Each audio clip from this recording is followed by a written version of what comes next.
Hello and welcome to Young Minds Career Institute. Hope all you guys are doing well.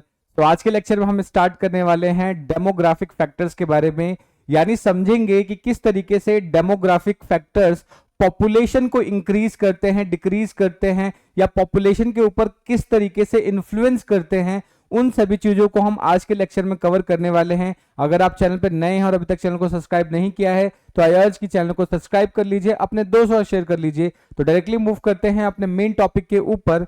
लेकिन उससे पहले अभी अभी हमने बीएससी जूलॉजी सेमेस्टर 1 का सॉल्व क्वेश्चन पेपर का एक सीक्वेंस, एक पीडीएफ तैयार किया है, जिसको आप जाके परचेज कर सकते हैं जस्ट 99 रुपीज में। तो डायरेक्टली मूव करते हैं अपने एक मेन टॉपिक के ऊपर, जो कि है हमारा डेमोग्राफिक फैक्टर।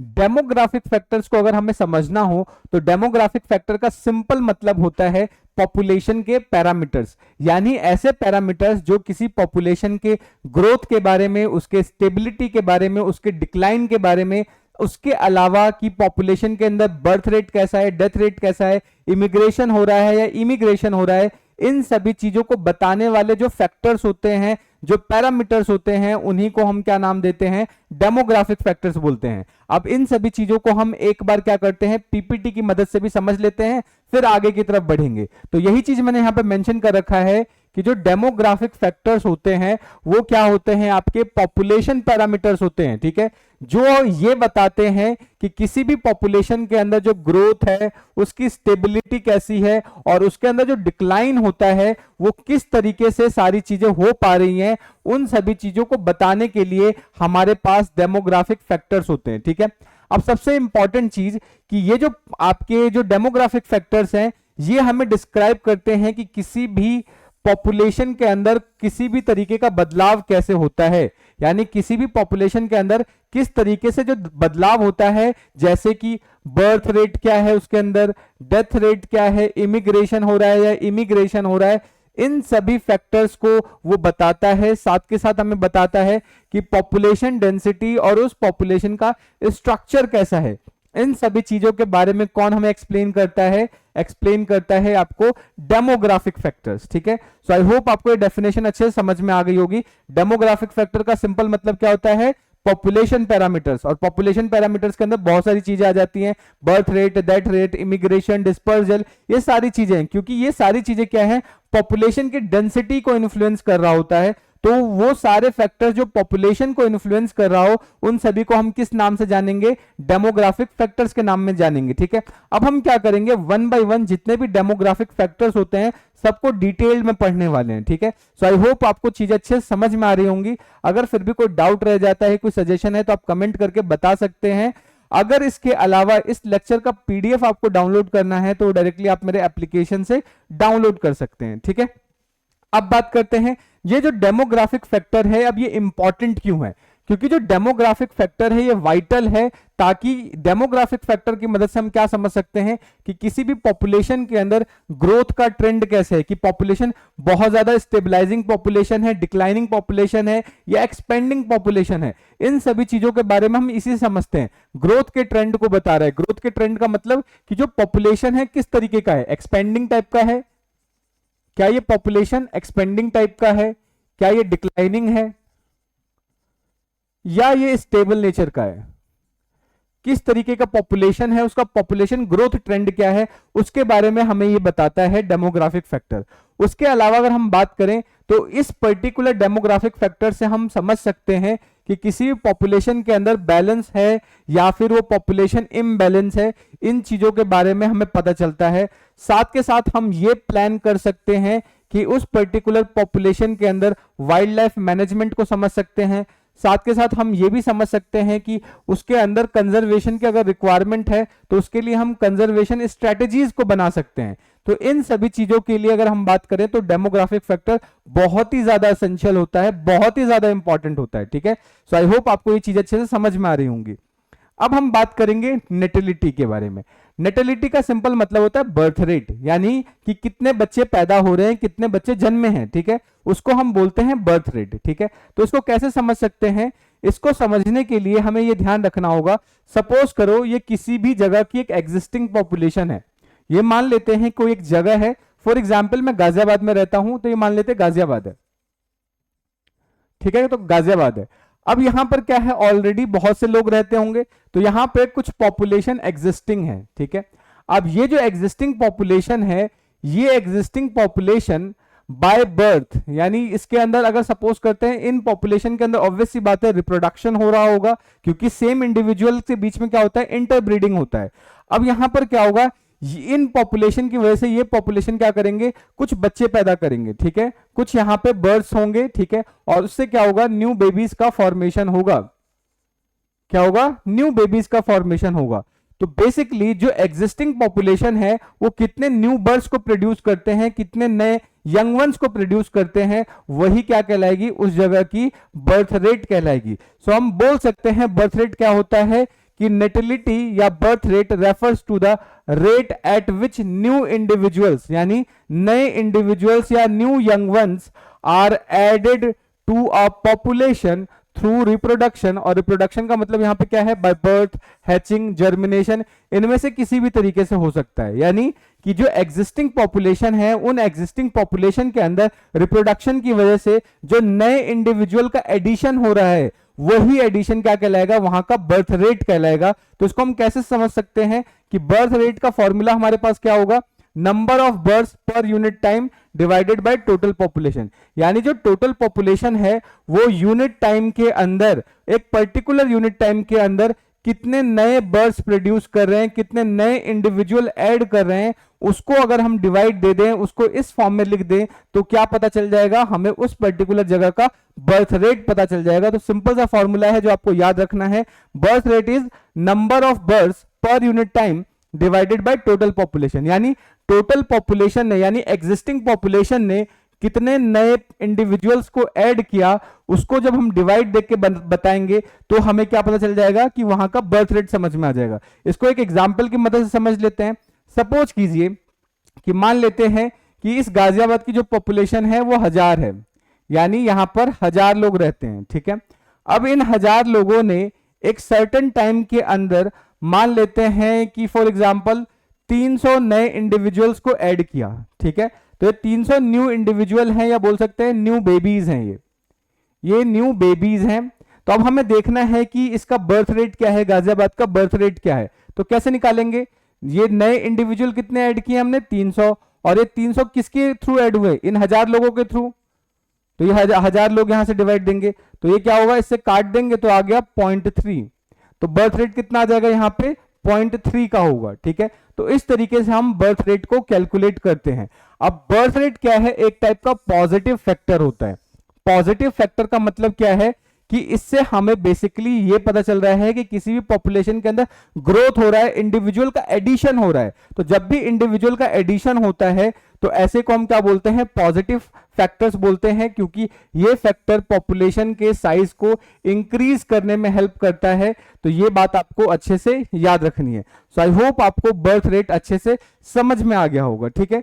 इस पर्टिकुलर बर्थ रेट से मुझे एक इंसिडेंट याद आ रहा है। इंसिडेंट क्या, मैं कल के कमेंट्स को चेक कर रहा था, तो एक स्टूडेंट ने बहुत ही ज्यादा अजीब सा कमेंट किया है। लेट मी टेल यू, मैं इसको एक पढ़ के बताता हूं, मुझे लगा कि आपके साथ शेयर करना चाहिए। मैं नाम नहीं लूंगा स्टूडेंट का, बट उसका एक कमेंट था कि, कमेंट क्या था, just give me a second. Comment था, सर क्या आप तंबाकू ब्रैकेट में था खैनी खाते हो। भाई ऐसा क्यों लगता है मुझे देख के मैं खैनी खाता हूं, क्यों मेरे वाइफ से पिटवाने का प्लान कर रहे हो तुम लोग मुझे, खैनी वैनी ऐसा क्यों लग रहा है कि यार मैं खैनी खाता हूं। एकदम 20 साल का लड़का एकदम तुम्हें खैनी खाता हुआ कैसे दिख सकता है। आई डोंट नो कि क्या सोच के आपने पूछा है खैनी खाते हैं, ये जस्ट जस्टिफाई मुझे भी कर देना, ऐसा क्यों लगता है कि मैं खैनी खाता हूं, ठीक है। ऐसा कुछ नहीं करता। इंटॉक्सिकेशन में या जो टॉक्सिफिकेशन, इन सब चीजों से मैं बहुत दूर रहता हूं भाई लोग, ठीक है। सिंपल सा पढ़ाने में विश्वास रखता हूं मैं, और कोई दूसरा काम नहीं कर रहा हूं यहाँ पे फिलहाल, ठीक है। So chill. सो ये बात आपको ध्यान रखनी है कि जो नेटिलिटी अभी हमने पढ़ा, बर्थ रेट के बारे में समझा, तो बर्थ रेट का क्या मतलब है कि जो ऑलरेडी एग्जिस्टिंग पॉपुलेशन है वो कितने नए इंडिविजुअल्स ऐड कर रहे हैं, तो उनका जो रेशियो होगा, उस रेशियो को हमने क्या नाम दे दिया, बर्थ रेट बोल दिया या नेटिलिटी बोल दिया, ठीक है। अब कुछ चीजें आपको इसके बारे में समझनी है कि जो टाइप्स ऑफ नेटिलिटी, यानी कितने टाइप की नेटिलिटी होती है, इसको एक बार समझने की कोशिश करते हैं, ठीक है। अब एक होता है नेटिलिटी को हम दो पार्ट में डिवाइड कर सकते हैं। कैसे डिवाइड कर सकते हैं, एक हो सकता है assumption, हम ऐसा मान लेते हैं कि बहुत सुहाना दिन है, एकदम खाना भी भरपूर है, हर एक चीज आपके फेवरेबल कंडीशन में हो रही है। जब भी किसी ऑर्गेनिज्म के लिए सारी चीज उसके फेवर में रहती हैं, जैसे मान लो कि अनलिमिटेड रिसोर्सेज है, आपको सिर्फ खाना है, सिर्फ खाना है, मस्त, कोई कंपटीशन नहीं है, कुछ भी नहीं है, आपके पास सारी चीजें अनलिमिटेड अमाउंट में है। तो जब भी किसी ऑर्गेनिज्म को चीजें अनलिमिटेड अमाउंट में मिलती है, तब क्या करेगा, उस केस में रिप्रोडक्शन करता है, और रिप्रोडक्शन बहुत ज्यादा हाई रेट से होता है, उस केस में बहुत ज्यादा बर्ड्स होंगी। ठीक है, यानी जब भी कोई चीज अनलिमिटेड रिसोर्सेज होगा तो ऑब्वियस सी बात है जो पॉपुलेशन ग्रोथ होती है वो बहुत ज्यादा होती है, क्योंकि उस केस में जो रिप्रोडक्शन रेट है बहुत ज्यादा बढ़ जाता है। ठीक है, तो इस तरीके के ग्रोथ रेट को या इस तरीके के बर्थ रेट को हम नाम देते हैं मैक्सिमम या फिजियोलॉजिकल नेटिलिटी। यानी इस तरीके के ग्रोथ को या इस तरीके के बर्थ रेट को क्या नाम देंगे, इसको नाम देंगे मैक्सिमम और फिजियोलॉजिकल नेटिलिटी। तो ये क्या है, बेसिकली एक थ्योरेटिकल वैल्यू है या एक थ्योरेटिकल कॉन्सेप्ट है, क्योंकि एक्चुअल में ऐसी चीजें हो नहीं रही हैं। ठीक है, तो यहां पर क्या होगा कि यहां पर मैक्सिमम प्रोडक्शन होगा अंडर आइडियल इन्वायरमेंटल कंडीशन।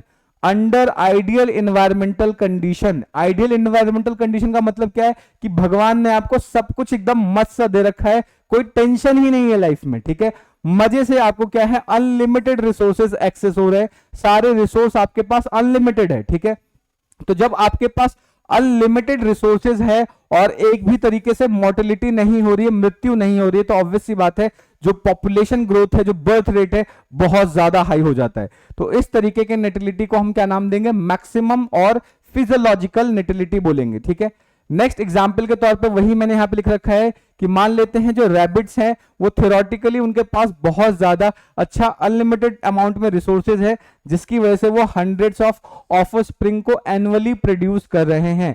तो यानी रैबिट का एग्जांपल लिया है कि एक रैबिट है जिसको एकदम बोल सकते हो कि अनलिमिटेड रिसोर्स मिल रहा है, दबा के खा रहे हैं वो। ठीक है, और दबा के खाने के बाद दबा के रिप्रोडक्शन कर रहे हैं, उससे हंड्रेड्स ऑफ क्या है चिल्ड्रंस या hundreds of young ones produce कर रहे हैं। ठीक है, तो ये एग्जाम्पल हो जाएगा आपका मैक्सिमम या फिजियोलॉजिकल नेटिलिटी के।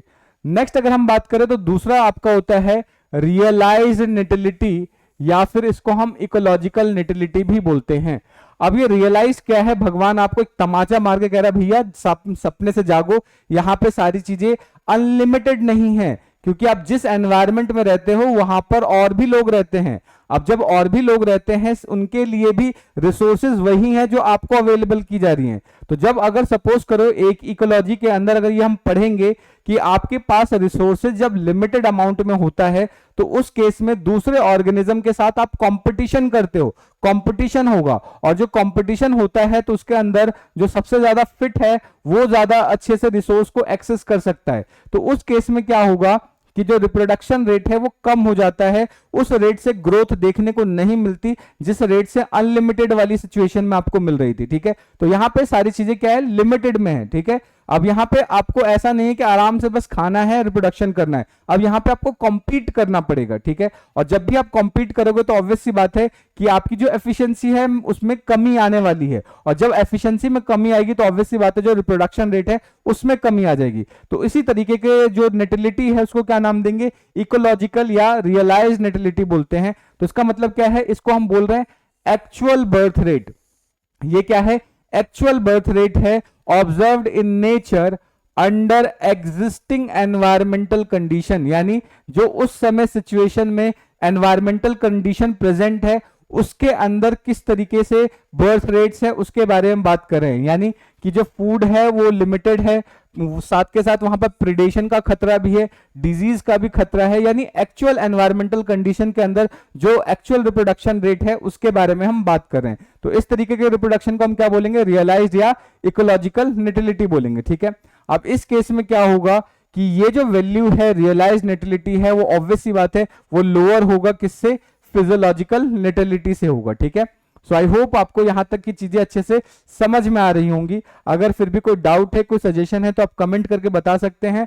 इस लेक्चर का पूरा पीडीएफ आप डायरेक्टली मेरे एप्लीकेशन से डाउनलोड कर सकते हैं, जिसका लिंक भी आपको डिस्क्रिप्शन में मिल जाएगा। तो चलिए फिर अब आगे बढ़ते हैं। अब आगे बात करते हैं जो नेटिलिटी है, बर्थ रेट है, उनको कौन कौन से फैक्टर्स अफेक्ट करते हैं, यानी बर्थ रेट को कौन कौन से फैक्टर अफेक्ट करते हैं, ऐसे कौन कौन से कारण हैं जिसकी वजह से बर्थ रेट के अंदर बदलाव आ सकता है, इसको समझने की कोशिश करते हैं। ठीक है, तो सबसे पहला फैक्टर है availability of food and habitat. अब अवेलेबिलिटी ऑफ फूड और हैबिटेट का मतलब क्या है? सपोज करो जिस जगह पे आप रह रहे थे, ठीक है, मान लेते हैं इनिशियली अनलिमिटेड रिसोर्सेज थे वहां पे, तो जब अनलिमिटेड रिसोर्सेज थे तो उस कंडीशन में जो ग्रोथ होता है बहुत ज्यादा है। ठीक है, लेकिन ऐसा तो हो ही नहीं सकता ना कि जिस जगह पे आप रह रहे हो सिर्फ आप ही रह रहे होगे, रिसोर्सेज सिर्फ आप ही के लिए है। तो ऐसा होता है जिस जगह पे रह रहे हो, जो आपका हैबिटेट है, वहां पे और भी ऑर्गेनिज्म होंगे और वो सेम रिसोर्स के वो भी एक्सेस कर रहे होंगे। ठीक है, तो इस केस में क्या है कि जो फूड की अवेलेबिलिटी है, हैबिटेट की अवेलेबिलिटी है, वो उतनी नहीं रह जाएगी जितनी बेसिकली अनलिमिटेड कंडीशन में थी। तो अब यहां पर क्या है, फूड भी कम हो गया है और आपके हैबिटेट भी लॉस हो रहा है, तो उस केस में जो आपका जो बर्थ रेट है वो क्या हो जाएगा, कम हो जाएगा। लेकिन वही अगर सारी चीजें अनलिमिटेड अमाउंट में है तो ऑब्वियस सी बात है क्या हुआ कि ग्रोथ बहुत ज्यादा एक्सपोनेंशियली इंक्रीज हो जाएगा। बट यहां पर ऐसा कुछ नहीं होता कि एक्सपोनेंशियली इंक्रीज होगा, क्योंकि ऑलमोस्ट सारे रिसोर्सेज क्या होते हैं, लिमिटेड अमाउंट में होते हैं। ठीक है, तो ये बात आपको ध्यान रखना है कि फूड और हैबिटेट अफेक्ट कर सकते हैं बर्थ रेट को। नेक्स्ट अगर हम बात करें कि जैसे कि एज हो गया, हेल्थ हो गया, ये सारी चीजें भी आपके बर्थ रेट को क्या करते हैं, अफेक्ट करता है। सपोज करो कि कोई इंडिविजुअल पोस्ट रिप्रोडक्टिव एज में है या प्री रिप्रोडक्टिव एज में है, तो उस एजेस में क्या है, वो रिप्रोडक्शन नहीं कर सकता। अभी हम यहां पर एक चार्ट पढ़ेंगे, वो एज पिरामिड पढ़ने वाले हैं, जहां पर हम देखेंगे कि 3 एज ग्रुप है हमारे पास। एक है जैसे सपोज करो, एक है हमारे पास प्री रिप्रोडक्टिव एज ग्रुप, ठीक है, एक होता है रिप्रोडक्टिव एज ग्रुप, और एक होता है आपका पोस्ट रिप्रोडक्टिव एज ग्रुप। तो ये 3 एज ग्रुप हैं। ठीक है, लेकिन यहां पर जो इंडिविजुअल है एक्चुअल में रिप्रोडक्शन वो इस वाले एज ग्रुप में कर रहा होता है जब वो रिप्रोडक्टिवली एक्टिव होता है। ठीक है, लेकिन अगर हम बात करें कि ये जो प्री रिप्रोडक्टिव एज ग्रुप है या फिर पोस्ट रिप्रोडक्टिव एज ग्रुप है, तो इस केस में वो क्या है, रिप्रोडक्शन नहीं करता है। ठीक है, तो डिपेंड करता है कि एज पे मैटर करता है कि जो इंडिविजुअल है कौन से एज में है, क्या वो प्री रिप्रोडक्टिव एज ग्रुप में है या पोस्ट रिप्रोडक्टिव एज ग्रुप में है। अगर प्री और पोस्ट में होगा तो रिप्रोडक्टिवली एक्टिव नहीं होता है, सिर्फ और सिर्फ रिप्रोडक्टिवली एक्टिव कब होगा, जब वो रिप्रोडक्टिव एज ग्रुप में है। तो अगर किसी भी इंडिविजुअल के अंदर, अगर किसी भी पॉपुलेशन के अंदर रिप्रोडक्टिव एज ग्रुप में इंडिविजुअल ज्यादा हैं, इसका मतलब क्या है कि वहां पर ग्रोथ रेट बहुत ज्यादा होगा, वहां पे पॉपुलेशन ग्रोथ बहुत ज्यादा होगा। लेकिन अगर वही हम बात करें कि जहां पे मान लेते हैं पोस्ट रिप्रोडक्टिव एज ग्रुप के लोग ज्यादा होते हैं, तो वहां पर क्या है, पॉपुलेशन बहुत कम होना स्टार्ट होता है। ये बात आपको याद रखनी है। नेक्स्ट अगर हम बात करें नेक्स्ट फैक्टर के बारे में, तो नेक्स्ट फैक्टर है सीजनल एंड एनवायरमेंटल फैक्टर्स। अब आप देखोगे कि हमारे पूरे एनवायरनमेंट के अंदर 2 टाइप के ब्रीडर्स होते हैं। ठीक है, एक को बोलते हैं सीजनल ब्रीडर और एक होता है स्पॉन्टेनियस ब्रीडर। सीजनल ब्रीडर्स का मतलब क्या होता है कि वो एक पर्टिकुलर सीजन में ही अपने आप को रिप्रोडक्टिवली एक्टिव कर पाते हैं या उस समय वो रिप्रोडक्टिवली एक्टिव होते हैं। लेकिन जो स्पॉन्टेनियस ब्रीडर होते हैं वो किसी भी सीजन के अंदर रिप्रोडक्शन कर सकते हैं। फॉर एग्जाम्पल ह्यूमंस की बात करते हैं, तो ह्यूमंस क्या होते हैं, वो सीजनल ब्रीडर्स नहीं होते, स्पॉन्टेनियस ब्रीडर्स होते हैं। अब इस केस में क्या है, वो किसी में भी ग्रोथ कर सकते हैं, किसी भी पर्टिकुलर सीजन में वो रिप्रोडक्शन कर सकते हैं। तो यहां पर क्या है कि सीजन और एनवायरमेंटल फैक्टर्स भी मैटर करता है रिप्रोडक्शन के लिए, तो ये बात आपको याद रखनी है। नेक्स्ट है social structure and mating behaviour, यानी किसी भी पॉपुलेशन के अंदर जो सोशल बिहेवियर है या मेटिंग स्ट्रक्चर्स है या मेटिंग बिहेवियर्स है, ये मैटर करता है ग्रोथ के लिए, बर्थ रेट के लिए। ठीक है, सो ये बात आपको याद रखनी है। ठीक है, तो ये पूरा का पूरा था हमारा नेटिलिटी के बारे में या बर्थ रेट के बारे में। आई होप आपको यहां तक की चीजें अच्छे से समझ में आ रही होंगी। ठीक है, अब हम जो बात कर रहे हैं वो बात कर रहे हैं डेथ रेट के बारे में। डेथ रेट का मतलब क्या है कि किसी भी एग्जिस्टिंग पॉपुलेशन में कितने लोग मर रहे हैं, ठीक है, या कितने लोगों की डेथ हो रही है, वो क्या कहलाएगी, वहां पर डेथ रेट कहलाएगी। ठीक है, जैसे सपोज करो किसी भी एक रीजन के अंदर उसका अपना एक एग्जिस्टिंग पॉपुलेशन होगा, जैसे मान लेते हैं फॉर एग्जांपल गाजियाबाद की बात कर लेते हैं, 1000 पॉपुलेशन थी, अब उस 1000 पॉपुलेशन में कितने लोग मर रहे हैं, ठीक है, तो that is called its death rate. ठीक है, तो इसी पॉइंट को मैंने यहां पर लिख रखा है, number of death per unit time divided by total population, यानी टोटल पॉपुलेशन के अंदर टोटल कितने इंडिविजुअल डेथ कर रहे हैं, कितने इंडिविजुअल मर रहे हैं, that is it's death rate. ठीक है, तो इसी पॉइंट को एक बार समझ लेते हैं।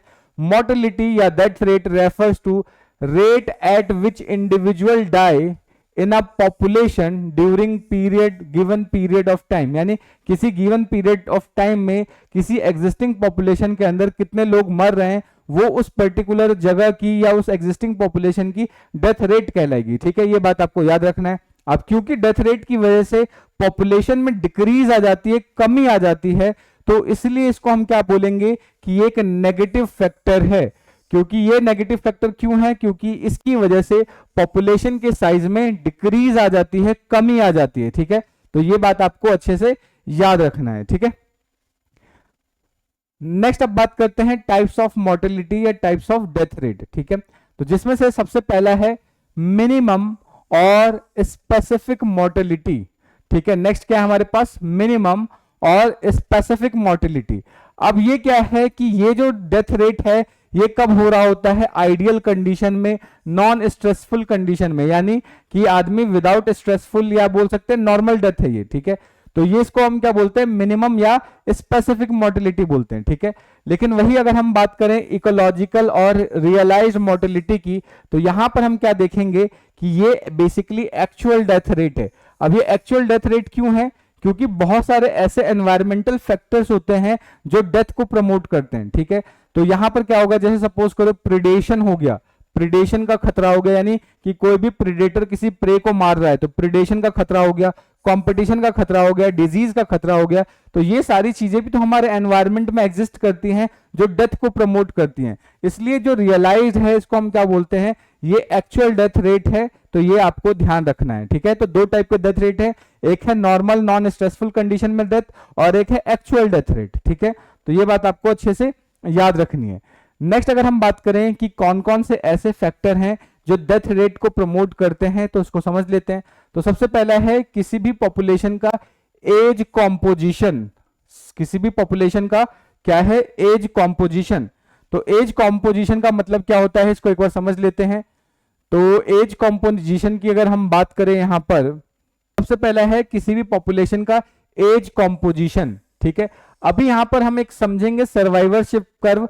सर्वाइवरशिप कर्व की मदद से समझेंगे कि किस तरीके से डेथ रेट कौन से पॉपुलेशन को प्रमोट करता है। ठीक है, तो अगर हम बात करें कि यूजुअली जो डेथ होता है या तो बिल्कुल ओल्ड एज में हो रहा होता है या फिर आप बोल सकते हैं यंग वंस वाली एज में हो रहा होता है। दो एजेस के अंदर हम क्या है, जो डेथ है वो सबसे ज्यादा देख पाते हैं। ठीक है, तो यहां पे एज कॉम्पोजिशन मैटर करता है डेथ के अंदर। ठीक है, उसके बाद प्रिडेशन प्रेशर। प्रिडेशन प्रेशर का मतलब क्या है कि किसी भी पॉपुलेशन के अंदर, किसी भी एनवायरनमेंट के अंदर बहुत ज्यादा प्रिडेशन हो रहा है तो वो भी क्या है, डेथ रेट को प्रमोट करेगा। उसके अलावा पैरासाइट्स हो गए, डिजीज हो गए, ये सारी चीजें भी क्या हैं, डेथ रेट्स को प्रमोट करती हैं। उसके अलावा एनवायरमेंटल स्ट्रेस है।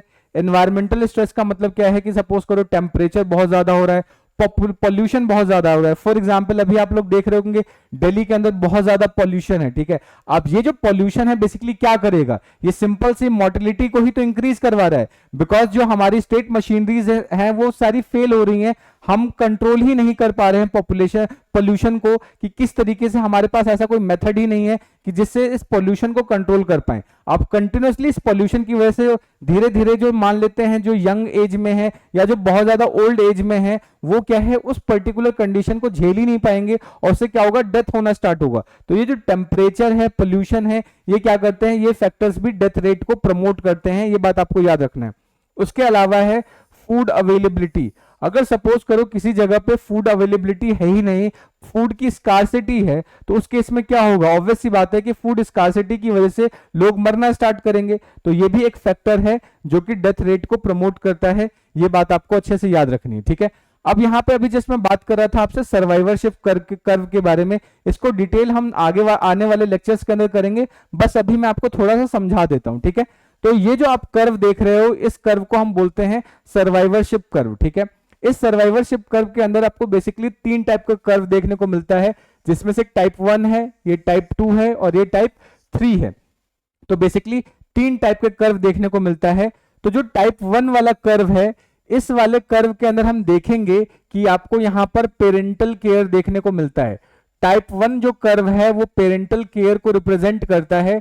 अब क्योंकि यहां पर पेरेंटल केयर प्रेजेंट है तो हम देखेंगे कि जो यंग वंस है, यंग वंस के अंदर यहां पर डेथ नहीं होती है, यानी यहां पर यंग वंस के अंदर डेथ कम होगा और सबसे ज्यादा जो डेथ होगा वो ओल्ड एजेस के अंदर होगा। क्योंकि यहां पर पेरेंटल केयर प्रेजेंट है तो पेरेंटल केयर प्रेजेंट होने की वजह से यहां पे यंग वंस के अंदर जो डेथ रेट है वो कमी, उसमें कमी रहती है या वो कम होता है, लेकिन ओल्ड एजेस के अंदर डेथ ज्यादा होता है। ठीक है, टाइप 1 कर्व हमें ये बताता है।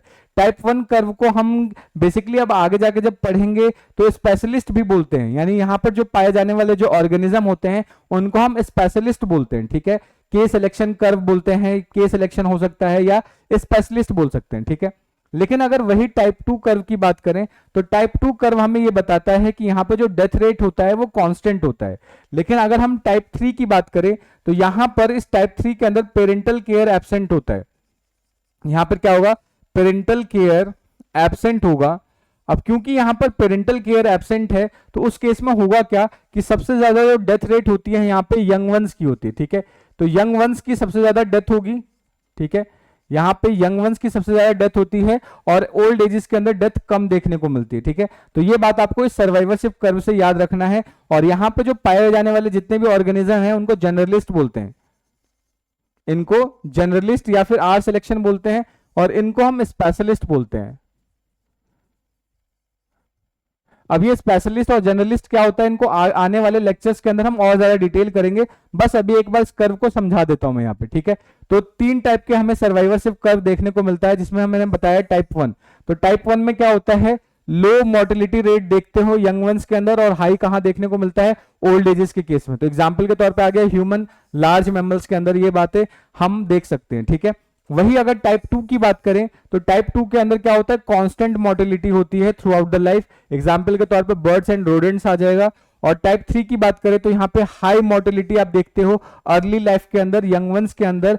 तो यहां पर अगर हम बात करें तो ये आ जाएगा फिशेज, ऑयस्टर, इंसेक्ट्स, इनके अंदर ये टाइप 3 टाइप के कर्व देखने को मिलता है। इसको अभी हम आने वाले लेक्चर्स के अंदर ज्यादा डिटेल करेंगे, तो जस्ट एक ग्लिम्स है जो मैंने आपको यहाँ पे बता दिया है सिर्फ इसको समझने के लिए। ठीक है, आई होप आपको यहाँ तक की चीजें समझ में आ रही होंगी एंड आई होप आप लोग अच्छे से प्रिपरेशन कर रहे होंगे। वीडियोस के अंदर कोई कमी लगती है तो आप सजेशन से मुझे बता सकते हैं। लेक्चर का पीडीएफ नोट्स आप डायरेक्टली एप्लीकेशन से डाउनलोड कर सकते हैं।